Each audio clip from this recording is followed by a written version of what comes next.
Men understand that there's a relationship between how successful they are and how attractive they are to women. And part of what motivates them is the game of that competition. So I worked with high-end lawyers for about 15 years, both men and women, and found some very interesting differences in that. But the men even regarded the money they made in bonuses at the end of the year for outstanding performance. They weren't so interested in the money. They were interested in the money as a means of keeping score. It was a means of winning the competition. And you might say, well, competition for what? And the answer to that is, well, let's call it competition, not for status exactly, but for reputation. But the consequence of a stellar reputation is that, and men who have that are much more attractive to women. And you might say, well, women go after wealth, but I think that's nonsense. And I think that's also belied by the relevant evolutionary biology theory, because what it shows, and tell me if I've got this wrong, is that women use wealth as a marker for attractiveness because they use wealth as a marker for competence. And what they're after is the ability to generate wealth and to share it and to be generous with it. It has to be both productivity and generosity. And a decent marker for the capacity to generate wealth is wealth, although it's not the only criteria. So women are looking for competence, and men, it's a very strange thing about men, they compete among themselves for competence-based reputation. And now I've been trying to figure out why, because you can imagine a movie scenario where the quarterback of the football team wins a major championship and all the other men put him on his shoulders and, bring him out of the stadium, and he sleeps with the cheerleader that night. And you might ask yourself, well, why in the world would the men group together to elevate a given man to that sort of status if it means that he's going to be the one that successfully reproduces? And my suspicion is that men learned to value competence probably as a consequence of hunting. Yes. So any given hunter, no matter how good he is at hunting, is going to fail in most hunts. So now if men band together to hunt, then the collective success is much larger. And so what that means is that if you're going to be a hunter that provides across hunting bouts, your skill as a hunter is one determinant, but your interpersonal skill in negotiating and establishing relationships with the rest of the hunters is even more important. So among hunter-gatherers, for example, if you're the one who brings down the animal, it's incumbent on you to downplay your contribution and to distribute the best parts of the animal to other people. And you're doing that to foster your reputation as a generous person. And you're doing that in part to ensure that there's reciprocity in food distribution across multiple hunts. Now, the men are going to be willing to elevate the highest hunter to the highest position because I think it's in their collective interest. It's in their collective interest and in their individual interest to be the followers of the best man.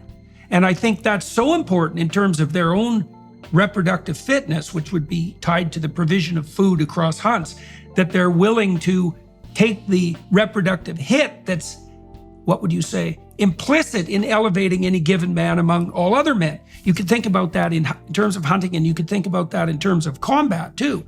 If you put the most heroic warrior on your shoulders, you give him an evolutionary edge.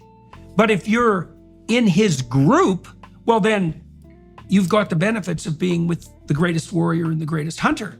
And so I don't know if the evolutionary biologists have been able to calculate out the relationship between establishing a reciprocal relationship with a great hunter or a great warrior versus the costs of men competing to elevate a given man to the highest possible position. It's a very weird thing that men do. No, I think you hit the nail on the head, though. I mean, I think that the benefits of aligning yourself with somebody who's very powerful, think about it. If there's somebody, and let's say that he's, 1.0 and you're sort of 1.1, and so there's somebody who's a better performer than you, you could get your ass kicked if you keep trying to have to, fight with this guy. So there's a big cost to you to trying to overturn this person. And there's a lot of benefits of aligning with the person who's also really competent. And so That's especially true if it's a Pareto distribution in terms of competence, right? Because the really competent person might be like 100 times more competent. Well, right, exactly. And so it's like, I think that there's a lot of benefits that come, especially to men, because of the hunting context of aligning with another man in that context. And there's also this tendency in so this has been very well studied in non-human animals, but we see a very similar version of this in humans. But have you ever heard of lekking behavior? So a lek is a place where males within a species will gather to attract mates. It's almost like a club. It's like the frogs. Like frogs, for example, are a lekking species. And the males will all go to this display area and they croak, right? And this is what attracts the females. And so the females will go toward where they hear the loudest, most impressive croak, because that male generally is larger in body size and has higher levels of testosterone and will have. So the louder male attracts all the females. All the females. And so the males all want to hang out with this guy because he's attracting all the women. And the same is true if men align themselves that's very with cool. with somebody who's really high performer. I mean, if you go out for drinks with Tom Brady, it's not too bad to be Tom Brady 2.0. Right. You're going to be able to bask in the reflected glory. Bask in the reflected glory. Right. Well, and the women would also assume that if the extraordinarily high status male is hanging around with some character who looks like a dweeb on the surface, that there might be hidden depths and utility to his character or advantages in the mere fact that he's proximal. Absolutely. Right? So women use that a lot. And in fact, some of my very early research, this is going deep. This is when I was in graduate school. I studied this phenomenon in humans, mate choice copying, because this is another thing that you see in females of other species, but you also see it in us. And this is males tend to be a somewhat ambiguous stimulus package because most males, a lot of the qualities that women are looking for aren't immediately available just based on physical appearance. Right. So women have to kind of suss out like what is there about this guy. And so when women see a beautiful woman with kind of an average looking guy, the first thing that they think is what? He must be rich, or he must have some really amazing personality, or he must be really high in status. I wonder, is that magnified if he's unattractive? Because one of the things you might suspect is that if a very beautiful woman is with a man who's very nondescript, that there must be something about him that's absolutely stellar. Absolutely stellar, hidden. Yes. And so the magnitude of the gap between the woman, how beautiful the woman is, and then the appearance of the man sort of is linked with the degree to which women perceive that he has these amazing hidden qualities that make him a desirable partner. The bigger the gap, the more amazing the qualities. The smaller the gap, the less amazing the qualities. Oh, that's very funny.